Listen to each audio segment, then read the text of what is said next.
Well, hello everybody. My name is Theory Starcraft, now Theory Stormgate, and we're filming. I don't know what episode of the Supply Cap this is. We didn't release a couple of them, but yeah, we're like number 5 or 6, and today is a special occasion because the EGC $10,000 tournament just happened, and Aftermath's newest pickup, Parting, won the entire thing. So we're gonna talk a lot about that. Some things about the meta, the tournament, Parting, etc. And joining me today, we're lucky to be joined by Apoptosis. Hello, everybody. Happy to be here. Member. Yeah, also joined just before Parting did, so really paved the way, I think, for him to join Aftermath, Exactly, yeah. That's the credit I'm taking. That was one of the selling points. We're like, Parting, like, will you join our team? We just picked up Apoptosis. What do you think? And he's like, oh, yeah, definitely. If A pops in, I'm in. You're right. And then we're also really lucky to have caster from the EGC tournament, Beowulf, with us today. I do, in fact, talk about the video games that we call Stormgate. So I guess, yes. Although I'm not a spellcaster. That'd be kind of cool, though, right? You know, can't... Actually, not a lot of spells in Stormgate at the moment. I was trying to reference them. I mean, I can't turn into a ball of fire and explode. There we go. That is the thing that we have to worry about. That was a really popular theme of the tournament, was exploding your own workers. I did see that a couple times. Just a few times. So the EGC tournament was ran by EGC TV. It was the first Stormgate major with a $10,000 prize pool. So this occurred over the past 2 weeks. Players qualified via being the top 4 on the ladder, the top 8 in an open qualifier, and then the top 4 from a Katowice special qualifier. So Parting came from the ladder qualifier and was able to take it all the way to the end, which is extremely impressive. We saw a good balance of Infernals and Vanguard in this tournament, which was kind of nice to see the round of 8 being 50-50 split, but ultimately Infernals pulled away in the end. And yeah, let's jump into some of our thoughts on, I guess, the games, the way the tournament was run, etc. So first I want to ask Apoptosis, from a viewer perspective, because Apoptosis, I think you were watching all the games with us, keeping along with Parting's run. What was your perspective of the tournament from like a viewer's perspective? How was it as a fan of Stormgate competition, the first major? Yeah, so first of all, a huge shout out to EGC for putting this on. What a absolutely incredible tournament for them to do, and pulling out of their own pockets to do it. So big respect, mad respect to them. The tournament overall was incredible. It was super fun to watch as just a fan of RTS in general, and just getting into Stormgate. And we're at a really super fun time to be watching Stormgate right now, where nobody has any idea what the meta is. Nobody has really any clue what the best strategies are. So you're just seeing the most random, different strategies from game to game. You do see some strategies kind of persisting all the way through, and those are kind of defining the way that some of these maps are being played. We saw a lot of siege camp rushes, and that map ending in basically 4 minutes flat. But one of the coolest things for me to watch was just seeing how players would adapt to who they were playing against during their matchups. Just, we saw that, and I'm sure we'll touch on this a lot, but in Parting versus Vortex at the very end, changing the way that they've been playing those maps previously to try to complement and play against their opponent. And I think it was just super cool, super fun all the way around, and I just had an awesome time watching. Awesome. And Beowulf, you saw things from the production side of things, because you were casting the qualifiers, casting the main event. What was that like? And just tell me all your thoughts. I think honestly, EGC TV, they're clearly from a different setup.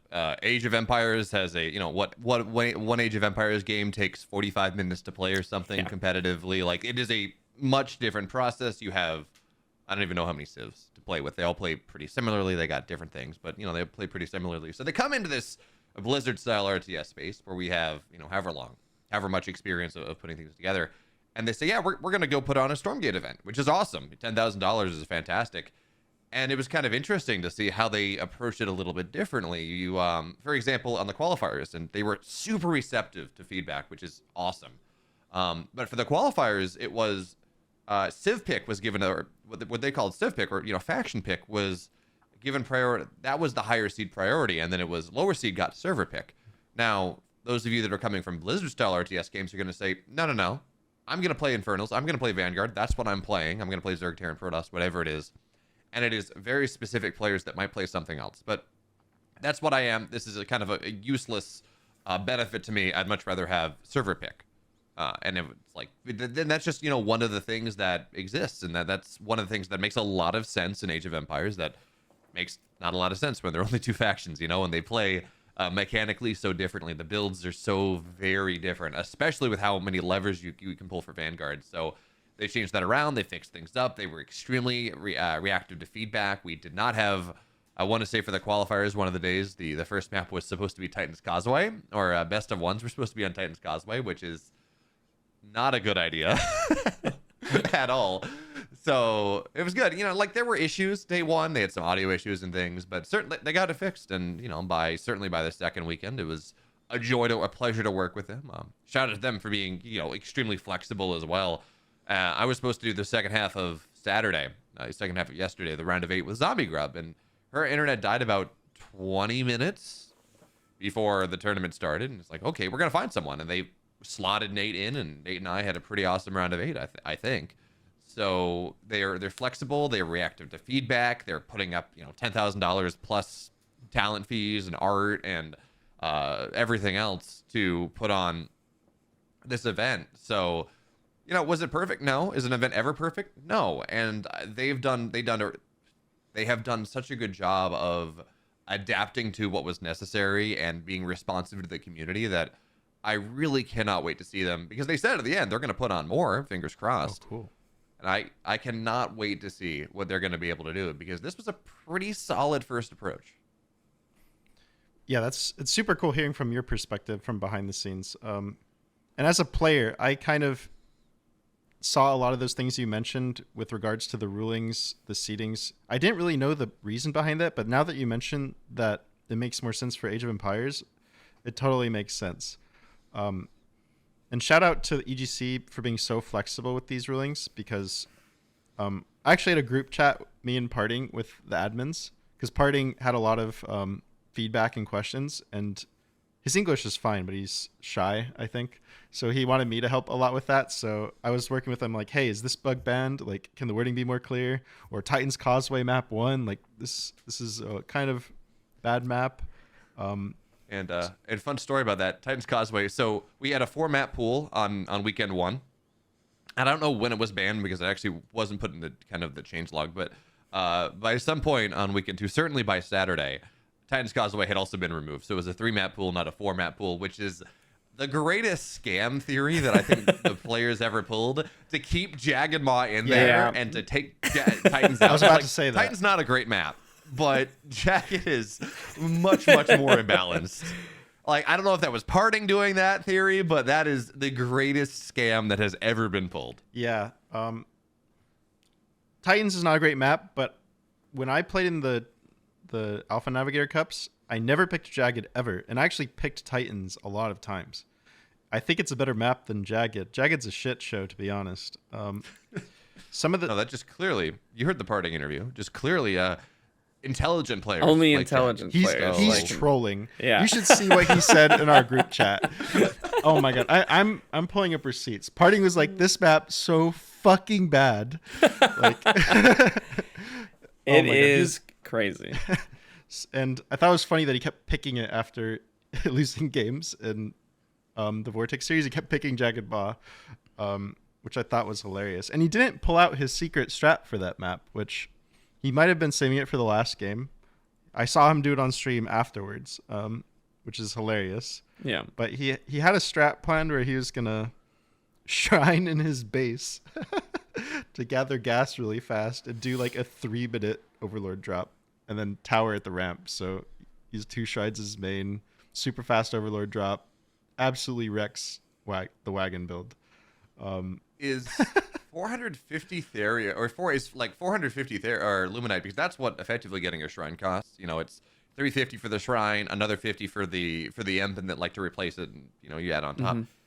To get just a little bit more Ethereum faster, it's like, is that actually worth it? Well, watching his there's a stream payoff. too. Yeah, you can actually, and this might, it's probably, is I'm gonna imagine, gonna get fixed, because you can also mine Luminite over 12, and it doesn't. So current, Oh, really? yeah, you can. So you can get both benefits. Your Ethereum is literally as close as possible because you put your shrine down before any of the Ethereum expands out.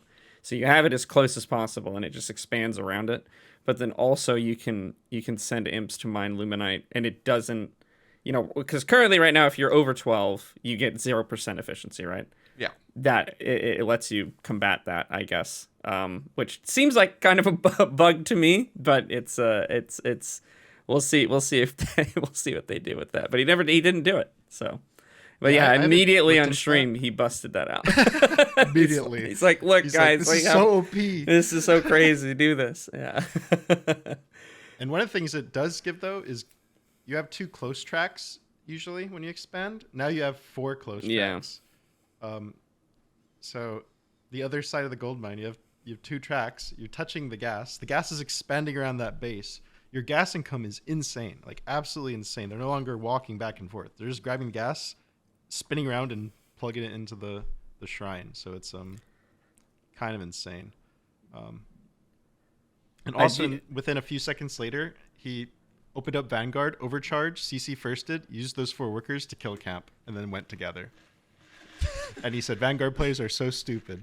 I have not been saying that Vanguard players are stupid. Just to be clear, but I have been saying that I think that there are more leverage to be pulled on how a Vanguard opens and what you can do. And one of the reasons why Vanguard has, you know, the first couple weeks of the test have been lower in win rate in the early game is because they haven't figured things out yet. I'm not saying I'm smart enough to figure. Look, there's a reason I play Infernals. It's because I'm not smart enough to figure Vanguard out. Same. But some brilliant man or woman or child or AI, I don't know, is gonna figure out just like a really smart way to do things. And Vanguard's going to have a 75% win rate, and we're just going to be like, what just happened?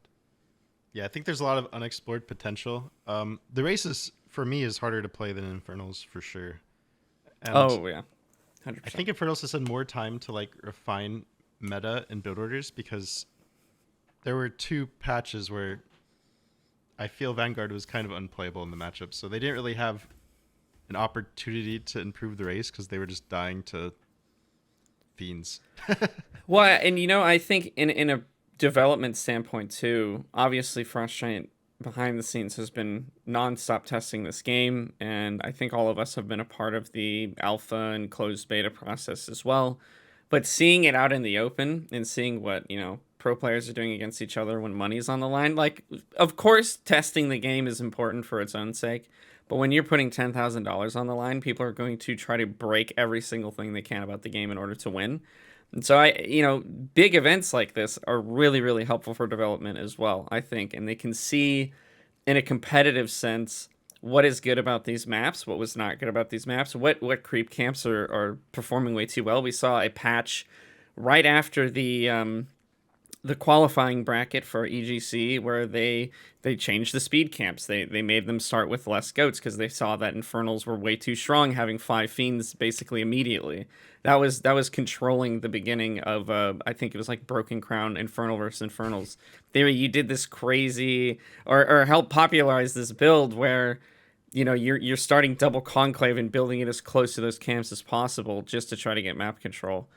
But really just, helping define the meta and seeing what's possible, I think is really, really cool to see when you have these kind of tournaments going on. And I think a lot of discoveries were made for sure. Yeah, you know, Apop, I think you're right. It is a little weird that there are 5 Serals, or 10 Serals, really. 10 Serals. On Broken Crown. Like, they got to nerf it down, right? You know, 10 goats, a little too much. 6 goats on the map. Put 6. 6 Serals is okay. 6 Serals is okay. Yeah, for sure. That's a good one. Took me a second to catch on. Well, yeah. So, with Parting's win, would he be considered the Storm Goat? The Storm Goat of Stormgate? I mean, Current Stormgoat? could he not be the Stormgoat? Who could possibly be the Stormgoat if not Parting right now? I mean, Goat is greatest of all time. Okay. And Yeah. I mean, technically, we've had 2 weeks of the current build. And one might argue that, maybe Kiwian has a better claim to that because he won some of the internal tournaments going back a little bit. But it's also, I mean, APOP, I am one to have discussions about this. Absolutely. I've spent many words on this topic, but we're barely into beta. It's true. Goat discussions are so fruitless. We need a world champ to rally behind. We already need this story to evolve so that I have to keep reminding myself that as well, Beowulf, of like all the feedback people are giving, which is super cool to see people being so invested into this. But it's like, guys, this is technically closed beta still, and there's a $10,000 tournament that's going on for this. The game is in a state where people are feeling comfortable to put on these events. That's really good. I've seen a lot of posts online about like, hey, this was StarCraft when it was in their closed beta, and take a look at how different it was compared to its actual release. Stormgate is in a really good spot, in my opinion, and I'm only excited to see how it progresses until it actually releases fully. Yeah, but APOP, have you considered that I really don't like the model of the catapult on Unjagged Maw? And I think this is a really significant problem. I cannot get behind the art design of this catapult. It's just it lacks any sort of character.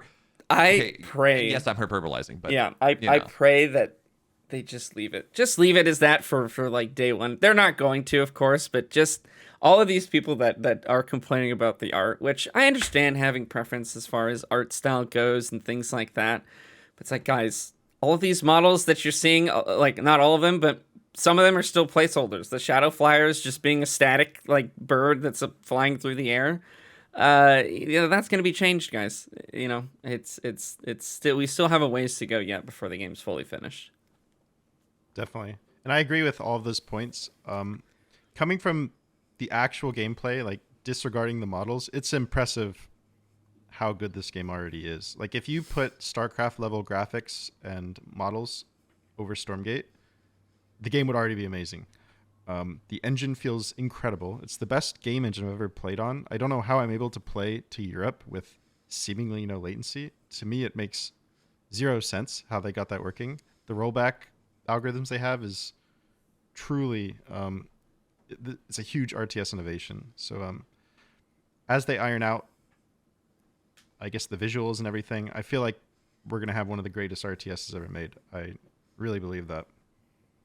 I mean, I legit, whoever I'm playing, unless it's really bad, I legit don't really notice ping. And part of it is I think probably the units move a little slower. So, you feel if you micro a Zergling back, you feel if you're 10 milliseconds off. True. Although granted, you talk about what's the upgrade called? So you System Shock an Exo that has its quick draw proc. It's like, yeah, those look like they're teleporting. Yeah, it is the fastest single unit that I think I have seen in any RTS ever. It's insane.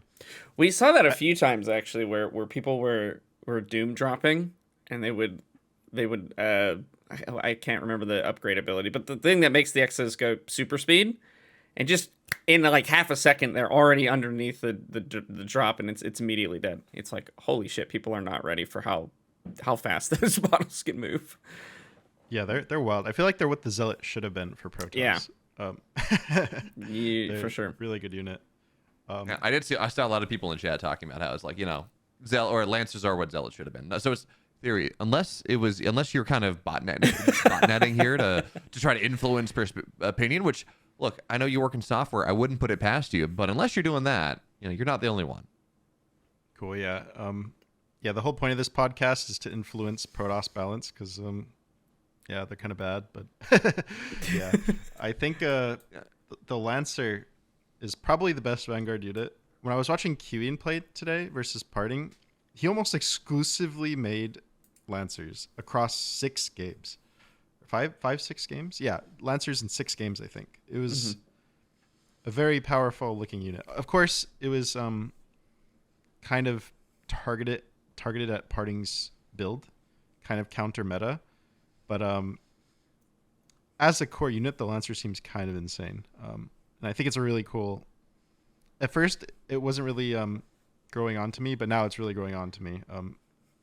The things that unit can do, how it fits with the Vanguard, how it front lines, everything. It's a crazy unit. You know, I feel this is really validating to me because I've been running into some players that are doing that double racks into kinetic redirection opener, right, on the ladder. And I'm like, guys, no, like everyone's talking about dog openers. Thinks this was even before the patch. And I'm like, no. These two these double racks Lancer openers are actually really strong. They're a pain to deal with. They're just infinitely microable, whatever. And it was like, no, it's dogs, right? It's whatever. Obviously, Lancers are underpowered. Maybe these builds I'm running into weren't quite as optimized as whatever Kiwian was doing. But to see Kiwian be like the one Vanguard player that takes a map off parting and he does this, I'm vindicated. I'm not dumb. It's great. You know that's saying something when Infernals has a unit that literally makes another free unit when it kills something. And people are. I remember when that was like.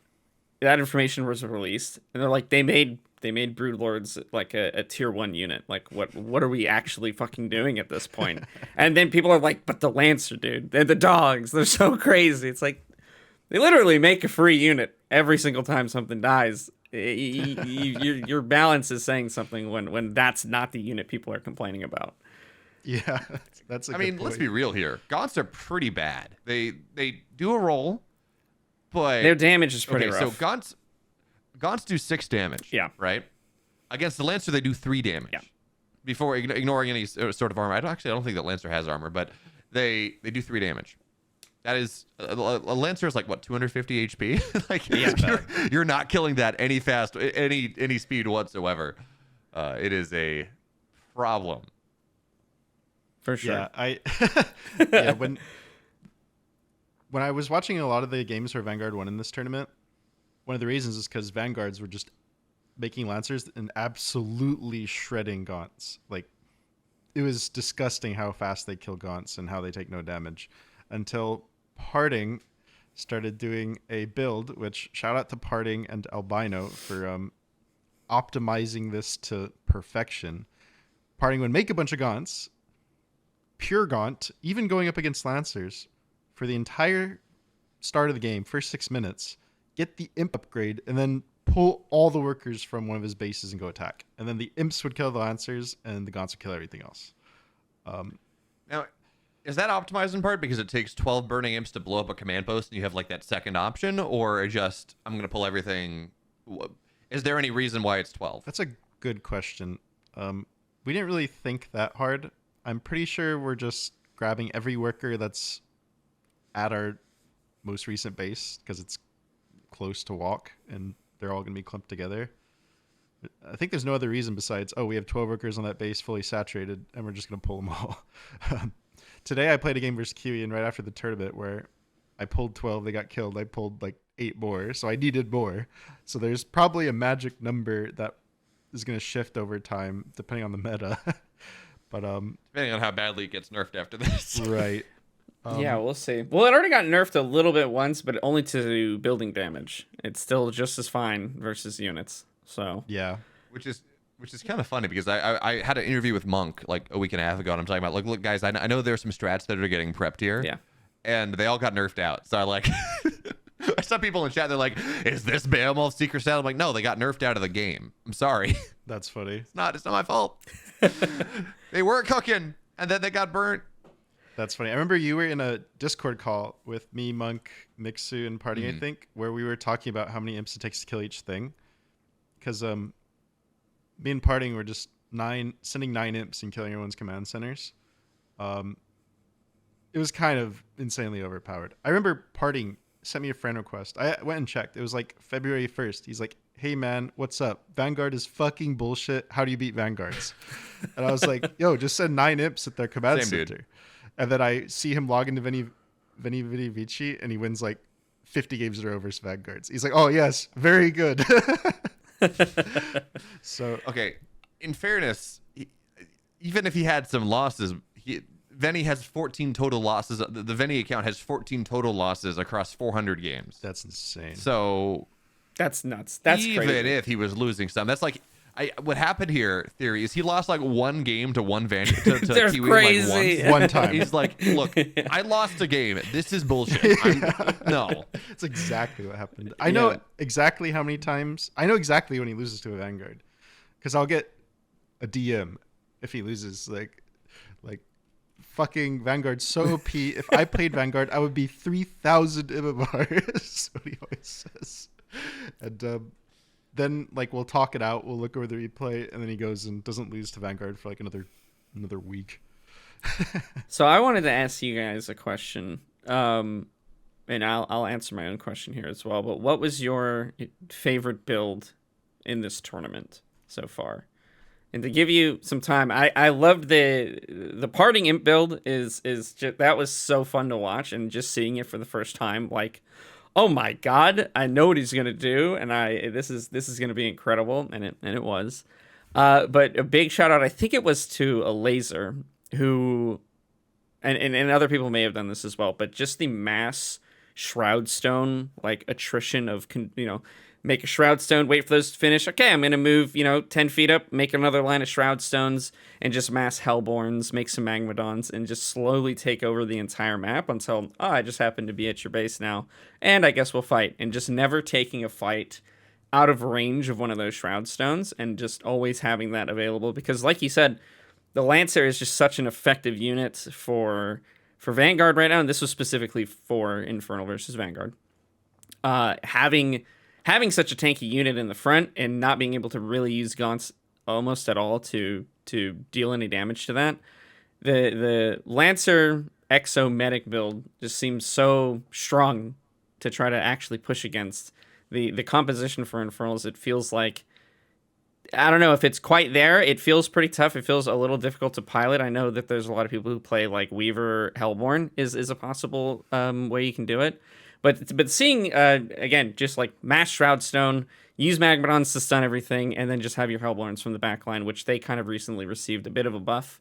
That was super fun. I really liked that, and I thought that was such a cool like split map situation that I really enjoyed. But what about you guys? Did you see any specific builds that you're like, oh my god, I never thought about doing this. This is so cool, or just ones that you really appreciated? Yeah, that laser stuff was good. It made me really realize how good the Hellborn buff was. He made Hellborns look absolutely crazy. busted. Yeah, He stole some of those games. I mean, if you look at the numbers, man, it's like, geez, these things are actually, they're trucking out damage. I mean, yeah, they're pretty costly, they're pretty expensive, and now 8 supply, but like the damage that they're dishing out is not insignificant at all. Cool. I mean, true, but they're also kind of expensive. And you talk about a laser stealing games. He stole that game 5. Like, Lucifron should have been in the round of 4. Sure.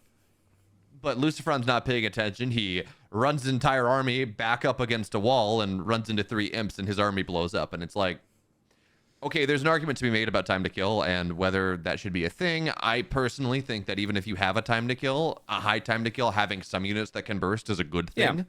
Because that's the counter to healing, right? If you have healers, you have to have some way to burst. Yeah. Otherwise, healing is far too overpowered. Yeah. So I think that's okay, but unfortunately he loses like 30%, 40% of his exos. Exos are fundamentally ghosts and kind of how important they are and how important maintaining their numbers are. So he loses it all. And it's like, great, he's dead. Sure. Like the Hellborn were good. And he definitely stole some games, but the reason that a laser hit top 4 was not the Hellborn. It was because Lucifron ate a couple imps that he really shouldn't have. Yeah, very true. Would you say the imp for the Infernals was kind of the MVP for this whole tournament, or what do you think? I think for this tournament, that's fair. Yeah. But I think it's always hard to make that discussion, right? Because Parting's builds were imp builds. Yeah. He was doing these imp rushes in Vanguard versus Infernals the entire time. So because Parting is the best player in Stormgate right now by a country mile, and because he won the tournament, it's easy to say, well, Sure. This is what Parting did. It won everything, therefore it's the MVP. It's like, well, no one else is really doing it. What was really doing it going into this? We didn't see it outside of Parting. So was that the MVP because Parting figures something out, or is it just that Parting's Parting and he hits with this a minute faster than anyone else does? Like, it's the old Soul Train type of idea. I don't have an answer. Actually, one might even argue that the Lancer was the MVP of this series, giving Kiwian specifically Kiwing this opportunity to go hammer and tongs against this parting player that is 96%, 348 and 14 on his Veni account and his number 1 ladder account. And Kiwian took 2 games. He could have taken a third if he had handled the drop in game 2 just a little bit better. So yeah, I don't know that there's one MVP unit or one MVP idea. I think it's just parting is freaking broken, and whatever he does is of course going to look fantastic. Yeah, parting's insane. I'm gonna go with the Doombringer. I think that unit's crazy. That's true. Honestly, I don't think it should have white health. I think that is tanky. It is because it's not even that it's tanky. It's that you can't do effective damage to it if it's controlled properly. Yeah. Right. You soak the white health. You go back up. You go again. So there's no attrition. The attrition's only on one side.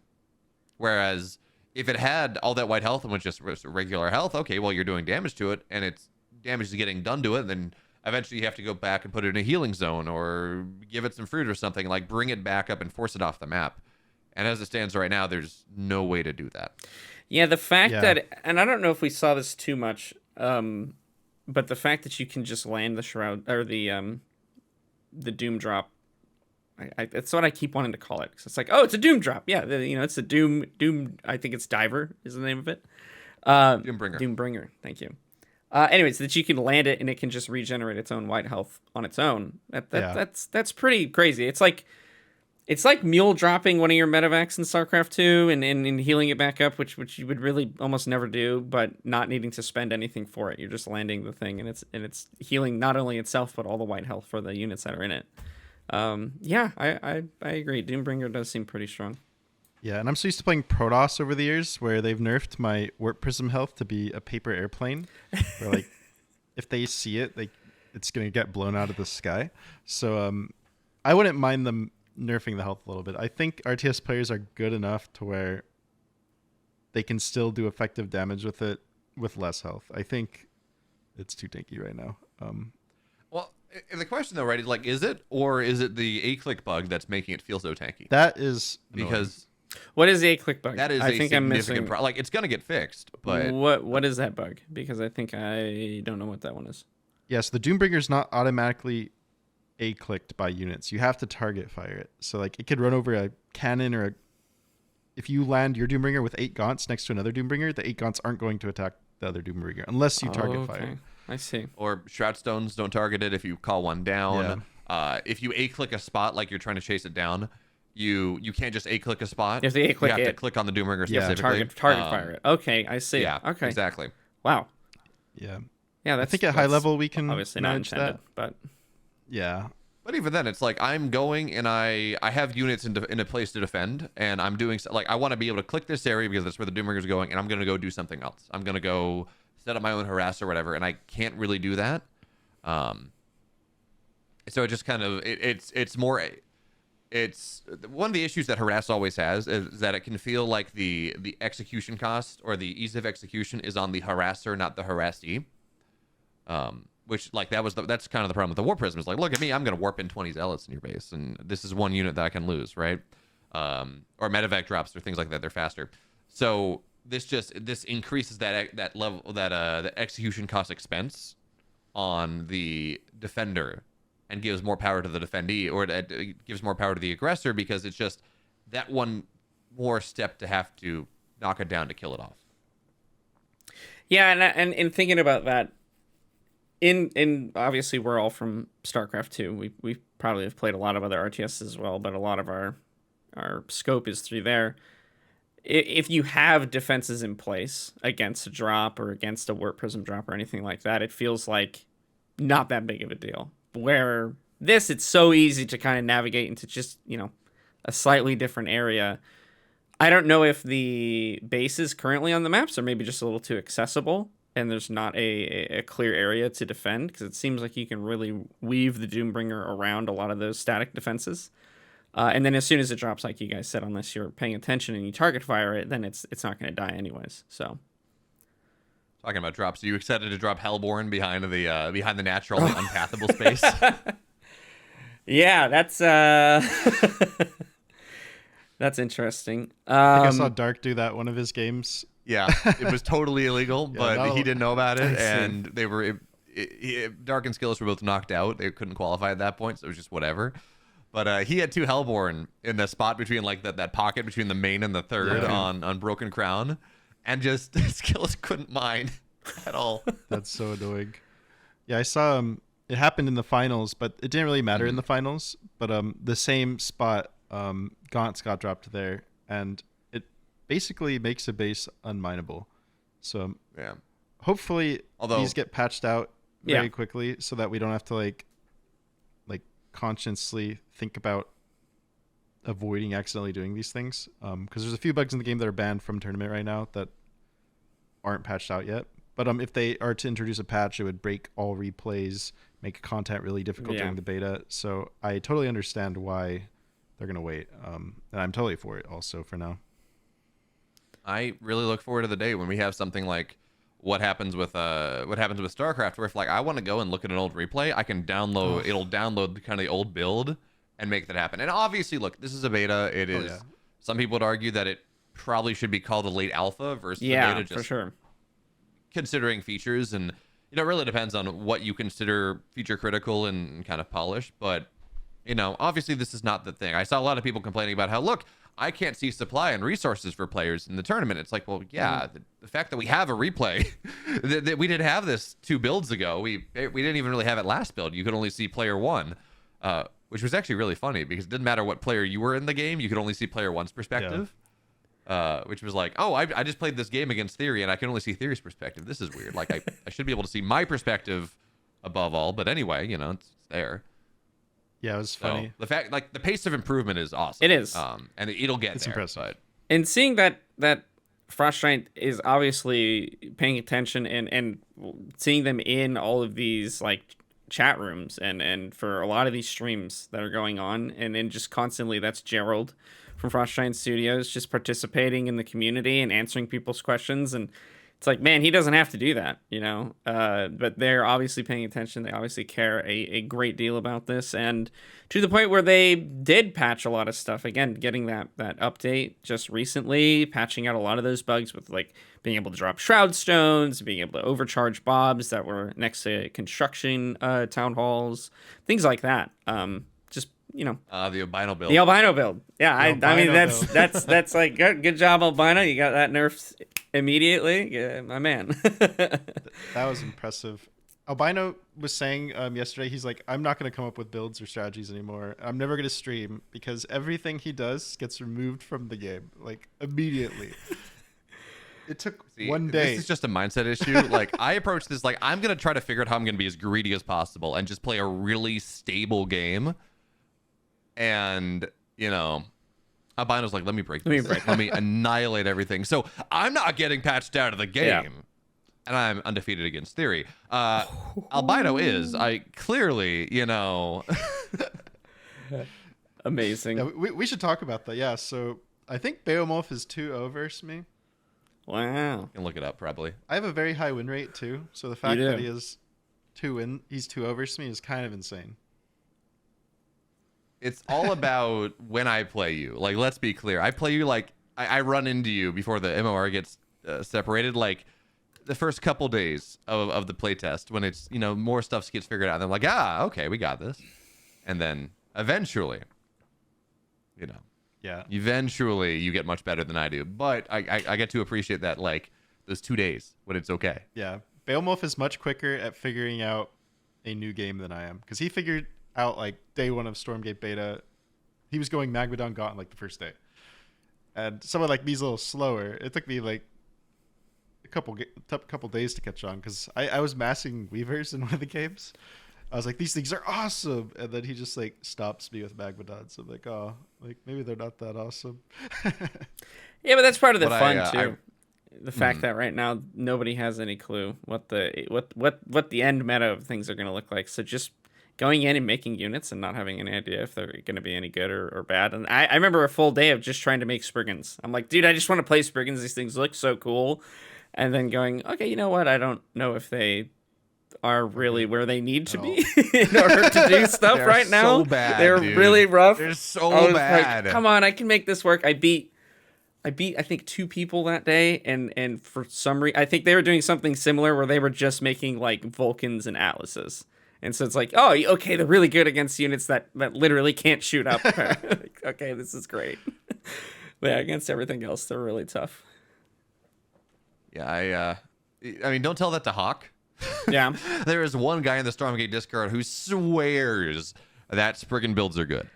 I'm waiting I for don't know there to who's be playing. some revelation about them. But I am not I'm not smart enough to figure it out. So I want them to be great because they look fucking cool.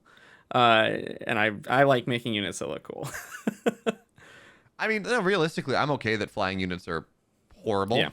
I'm okay with I that. think yeah. that is like it adds some spice to life, absolutely, but flying units inherently break map design That's in a way true. that is just kind of antithetical to RTS play. So I'm okay if they're just going to be support units. I think there might be a world if you make Spriggans a little tankier where you add them, you get like 5 of them, and you just click them on higher fire rate units to lower the, like to effectively do what Sentinels do, which is when you get them, it lowers the DPS of a section of the army. And I think there's a world where maybe they do that, but they are far too squishy for that right now. Yeah, Far too squishy. for sure. Yeah, I think Spriggan, maybe they can make it a little better, but yeah, I don't want to run into like the same problem where you have like carriers and battle cruisers and breed lords just showing up and ending a game. It feels kind of like contradictive to RTS in a way, like Beowulf was saying. Although, you know, in fairness, the fact that air units don't clump, like you can't just put them in one ball anymore, is odd. Actually, kind of already goes a long way to preventing that, right? Yeah. Because I can't go and have my 1 pixel of mutas that runs around and, you know, is untouchable and really hard to kill. Yeah, they block each other. There will be stragglers, and I can kind of cut them down and make that much more manageable. And I can't concentrate my damage in a way that you can in, say, StarCraft 2 or something. Yeah, I watched like a Hornet try to go back to base, but there's Hornets blocking it, and it gets stuck on the other Hornets. It's like, oh, great, this is awesome. But then the other side, it's kind of a buff in a way, because now like I set a bunch of Shadow Flyers, and they don't stack up, so they don't die, which is kind of another funny way to look at it. They're way less DPS density, but way less prone to like AoE damage. It's kind of funny. Did you? I felt so bad for Probe. He was playing Parting in one of the games, and he had these Hornets, and they're all injured, and they're just sitting there screaming above the base as it goes down, and there's nothing they can do because, of course, when you return to hangar, they're uncontrollable. Right. Can you salvage He's the just hangar? like, maybe it would have been the play. I don't know. You did not salvage the hangar. You died. I think that would be a cool strat. But yeah, I think air units support probably better. But trivia question for you guys: what do you think wins, a full white health Spriggan or an Exo 1v1? I think it's actually the Spriggan, right? I Because think they so. apply the DPS nerf. Like it's when they get masked that it's the problem. Like 10 Spriggans versus 10 Exos are very much the Exo, but I think 1 versus 1 is the Spriggan. I believe you're right. I don't know what number it is where Exos start winning, because of course their damage density is insane. They clump up more than any other unit in the game. But I think like 8 versus 8, the Spriggans might win still. I didn't really test. More expensive though. Yeah, definitely Yeah, expensive. way Not more worth it, expensive. but, Yeah, no. but they could also fly over everything, which is kind of where the price comes, I think, when you're doing air units. Yeah. Um, I think part of the problem why like 10 versus 10 goes Exo so much is that so Spriggans fire 3 shots, which means armor applies 3 times, but also that dot, that means you attack slower and move slower and build slower. Because ideally, like if you have 10 Spriggans, you're target firing Exo by Exo by Exo. You're not applying that damage that DPS slow on every Exo at the same time, because that is A, insane amounts of micro, and B, you're not concentrating your damage. Whereas the Exo can just pop you down 1 by 1 by 1 by 1. So the micro there is extremely one-sided in terms of how you want to play it. That's kind of, not only is like there are other DPS issues and DPS concentration and whatever you want to talk about, the way that the design wants you to play is not really conducive to how you actually have to play. cool. It's a good point. Awesome. Yeah, with all the current units in the game, air, ground, I really like the way it's headed where ground is more focused. Air is not super strong. The Hornet had some time in the spotlight, but it's been nerfed, I think. Had its towards- day. Yeah, more of 24 DPS. Yeah. yeah, insane. But cool. So some final thoughts on the tournament weekend. So we covered like kind of parting a bit, meta units, how they're playing out, interactions. Other than parting, who do you think had the most impressive run in the tournament or unexpected result? And I guess I'll start. I think I was impressed to see Clem make it to the round of 8 off of, I believe, probably the least games of, well, definitely the least games of anyone else in the round of 8. Because he's StarCraft champion right now from DreamHack. Still practicing StarCraft, best StarCraft player in the world probably. And he's still able to make it top 8 in the Stormgate tournament. What are your guys' thoughts on that? Who do you guys think had the best run? I see Bayo Mofa. He might have a different opinion than me. Let's hear it. I mean, I'm not saying that Clem's run was something I disagree with, but saying that Clem is the best StarCraft player in the world right now after the world champ. 20-1 shellacking, absolute domination that Cyril put on in the Katowice playoffs, including taking down Clem. 20-1? Like, yeah, he went 20-1 in the entire tournament. Holy He won 20 crap. maps and lost a single one. Oh, jeez. Okay. Okay, never mind. Second best StarCraft player in the world, Clem. Like, I am sorry, my dude. You are entitled to your wrong opinion, Sorry. but there is not a world where you can say that Clem is a You're better totally right. StarCraft player To be fair, than Cyril is right I didn't now. watch the World Championship because I was super dived into the EGC Stormgate and helping Parting practice for the EGC Stormgate. So I actually didn't watch it. So I actually didn't even know he would. So I mean, Kata was during the Open qualifiers, so fair. yeah. Cool. So yeah, I feel really stupid for saying that, but you're totally right. 20-1 is definitely a shellacking. That's insane. I would agree. I mean, I would agree in some way. Those saying Probe and Clem reaching the round of 8 and still participating in StarCraft 2 Katowice, being able to split their time between those two and still reach such a high level in this bracket where you're playing against, you know, a lot of these players that are participating at this level in the tournament. They've just been focusing on Stormgate and that's it. And they've just been practicing and being able to spend their time doing that. So it's very impressive to see. And it's in some way not a surprise because it's like, well, yeah, these have been some of the best RTS players in the world for a while now. So why wouldn't we expect to see them there? But just the timing of Katowice and this EGC tournament and seeing them go so far has just been really cool. Although do remember, Probe, while he played in the Katowice qualifier, it wasn't because he was at Katowice. It was because he got somehow left out of the open bracket qualifier because, you know, EGC did a great job, but they had tons of issues with the new bracket technology. So Probe had a great run, absolutely, and I think I was kind of hyping up as someone who might be able to take games off Parting, but he's not in that. I played Katowice, therefore I have less practice. He's probably been He's probably had some of the most games of really anyone. He's sitting there. He's producing build order content. He's incredibly active in the Discord. He has kind of gone whole hog on this Stormgate thing, much like Parting He's has, extremely good. much like Kiwian kind of has. And I personally think Probe probably has, at least in macro games, the best Vanguard versus Infernals in the world. He was the last person Parting lost to on ladder. The only reason he got through by Parting was because of the special Parting Imp Bust. It was the debut of the build.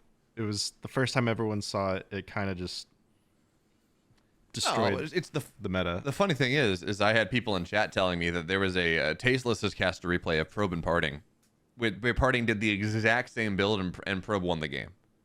Like the video went up like 48 hours before EGC or something. I don't know exactly when. Gaunt in that replay? Double. Yeah. Oh. Well, it worked 3 times in the tournament, I guess.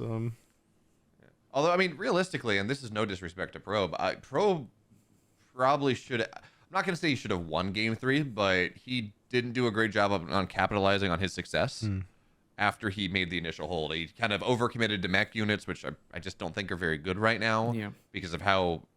I mean, look. A Weaver lashes your unit. It's 30% damage off the top because they're going to attack once, and that's 20% from the lash. Like, Vulcans do not last. You do have to go into Bioball behind that. So he kind of sits there and he commits on Mac effectively, on Vulcan, whatever it was, doesn't take the map parting, takes the entire map behind it, and he just didn't play aggressive enough off of his advantage. And that really felt more like any. Eventually, like it felt like the pimp bust was getting solved. It was the follow up to the pimp bust afterwards that probably wasn't where it needed to be. Makes sense. Yeah, third game was the closest game because I think the first two were exactly 7 minutes. He died right off the timing, and the last one was 18 minutes or so. But yeah, and the pimp bust, we didn't explain it, but shout out to Aries Armory on Twitch. He dubbed the strategy the parting imp bust, parting imp pimp bust. So that's one of the unofficial or official names for the strategy, whatever you want to call it. But yeah, probe scary player. Top 8, he could have very well made it farther. It was such a rough bracket, dude. Yeah, Like brutal, it was man. brutal. Katowice having to qualify through that, and he did it very well, of course, but still having to qualify through the Katowice bracket, and then running into parting in the round of 8 is just like, this is ridiculous. We were scared Poor of probe because me and Albino and parting kind of did all the game planning for together. Like that's our aftermath game planning circle, and we kept talking about probe, like how to be probe. Like he's beating me on the ladder. He took a game off parting on the ladder. Like he understands Vanguard more than most people. So the fact that he had to play the champion in the round of 8, if he played someone else, maybe he would have made it to the round of 4 or even the finals. He's such a good player. But yeah, I agree with probe being one of the best performances also. And Apop, did you have a standout that you were impressed by? Just player in general. Yeah, besides parting. That's unfortunate because I was gonna pick parting. I mean, yeah, I was really impressed. I think by a lot of the lasers play going into the round of 8 as well, and just I don't know, really enjoying his style of the way that he's piloting Infernals and just the way that he's changing and the things that he's doing compared to what other players are doing. So.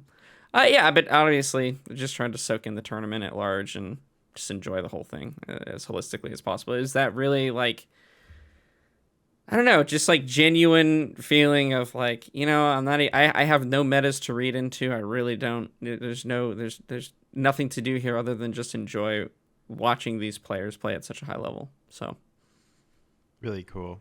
And yeah, a laser, fantastic player. Top 4. I think he really defined the one conclave expand meta. I think he's probably the first person to really solidify the most popular IVV opener. And we're still using it one patch later. So the way he's kind of shaped Infernals versus Vanguard has been really cool. And now that he's shaping it even more with his Hellborn and Shroudstone strats, it's really making Infernals look overpowered, to be honest. And yeah, he's on the forefront of that. yeah, cool. I would agree with that for sure. Did you have anybody theory? Just kind of at the end there. Yeah, Clem.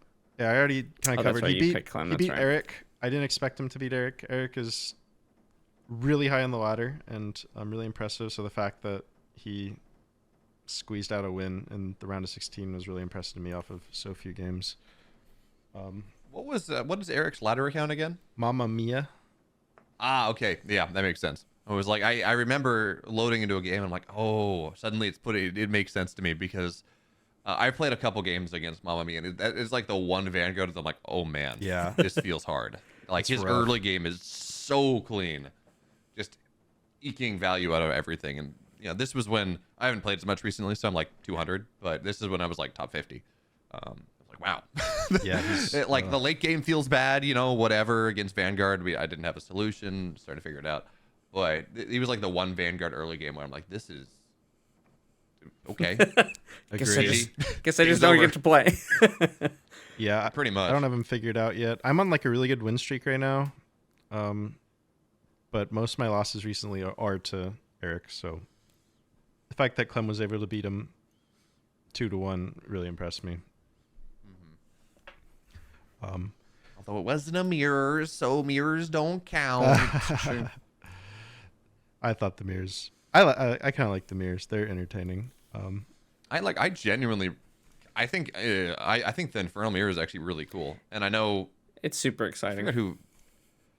And like someone on Twitter was like, "Wow, what are you talking about? Like it's toxic." I'm like, no. The Infernal Mirror at a high level is, yeah, these kind of weird Fiend Gaunt openings are kind of obnoxious and annoying, but as the game goes later, the game gets really cool. For sure. When you're balancing animus spending, you're playing with your dragon and you're kind of harassing with it or not harassing with it. You're defending it from Shadow Flyers and you got Scourge micro and things, or Shadow Flyer micro. And there's a whole lot of stuff you can do. Yeah, and splitting becomes more and more important as the game goes on, because you don't want more fiends to go to your enemy, and you want white health on your fiends, and fiends become really good late game for some reason. It gets wild. And then you're trying to go and you're trying to bait out Shadow Flyers in, and with like sending one forward, and because they're uncontrollable once they start to make that attack. And where do I spend my Luminite? Because I have far more Luminite than I'm ever going to have in Therium. And like, do I go a laser approach? Do I just build a bunch of brutes? And yeah, like it becomes a really interesting decision-making thing on top of micro and macro and multitasking, whatever. It's just a really cool matchup. And I agree. I hope we don't get into this idea that we have in StarCraft where mirror matchups are just not as good. Yeah. Like already this game's in beta, and compare this to ZVZ for not just StarCraft beta, but years. This is miles ahead of running one base battling at each other for the first 5 years of the game's release. This annoys me so much, right? When everyone just talks about, wow, Vanguard is Terran and Infernals are Zerg, and it's like, well, yeah, like aesthetically, sure, maybe one's red, one's blue, it feels but like Protoss Zerg hybrid. yeah, and Vanguard's kind of Terran-ish, but also maybe some Zerg components. Yeah, like very Zergy. With they're their own races, massive units.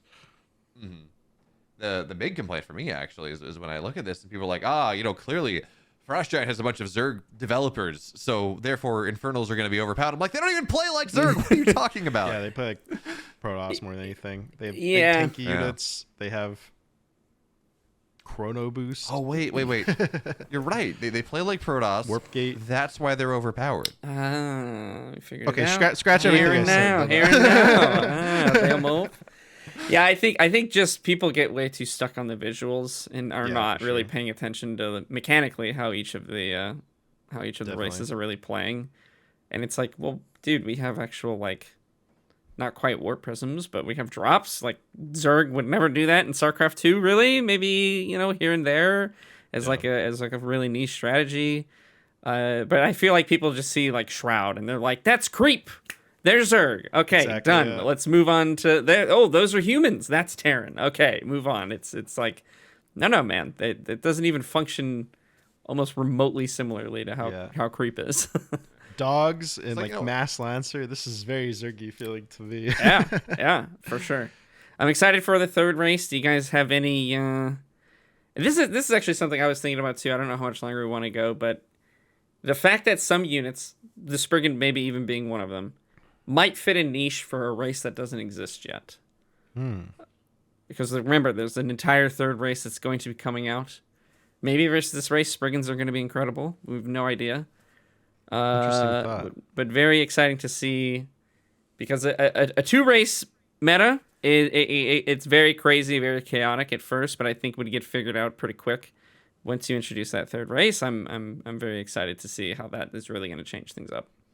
That's a really good point. I never thought about that.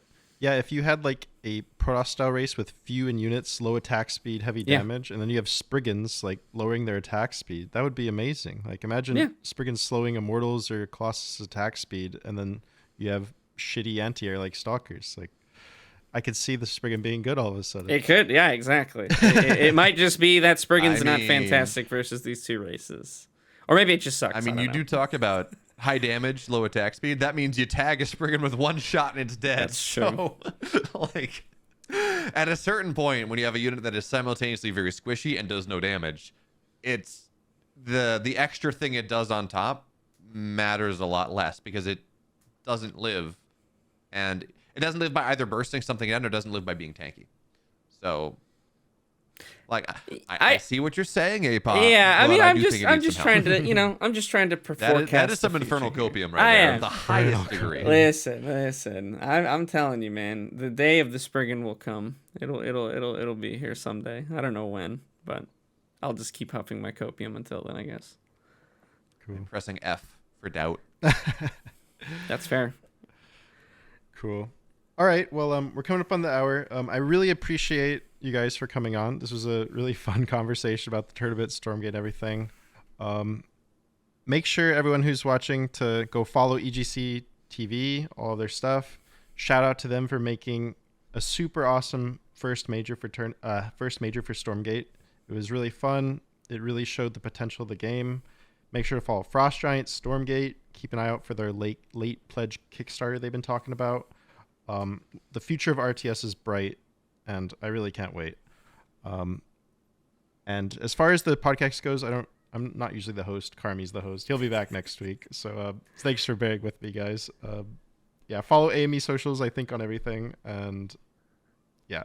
Apop, Bayo, would you like to plug anything or give any shout outs before we part ways? Apop?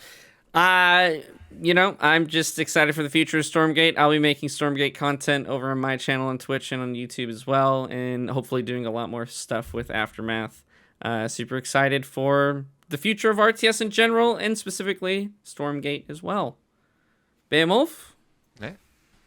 Hey, this is the chance I get to shield myself. So if you want the best resource to pay attention to, the news that's happening in Stormgate, who's streaming Stormgate, eventually tournament results when we get access to APIs and things, a whole host of other stuff, check out stormgatenexus.com, because that is your one-stop shop for news, analysis, everything. And I happen to think we do a pretty good job of it. So check that out. Also, I do a lot of Stormgate stuff. I do a lot of StarCraft stuff on my channel, twitch.tv/Beowulf, but also on my YouTube, youtube.com/@Beowulf. Content's generally up every day. Sometimes I slow down because there's things like tournaments I'm casting that slows that down. But check out my Twitch, follow that. Check out my YouTube, subscribe there. Follow my Twitter if you want to. And Stormgate Nexus is your best option for all Stormgate content. And there's the shill. We're done. We're good. I like it. That was awesome. That was an Perfect. A+, dude. That was A+. That was great. I have practice. That was great. I really like gotta- Stormgate Nexus. Yeah. Yeah, me too. Cool. Yeah, well, in theory, I just send you articles. I'm like, hey, do you agree with this? And you're like, ah, good. Yeah, Like, great. you misspelled a word. I don't feel like an idiot. Yeah, I've only like, oh, you misspelled this, but I've never had any disagreements with his analyses. He always figures out the games before I do. So I'm always impressed. But cool. Thank you so much for tuning in, guys, and we're signing off. Bye-bye. See you next time.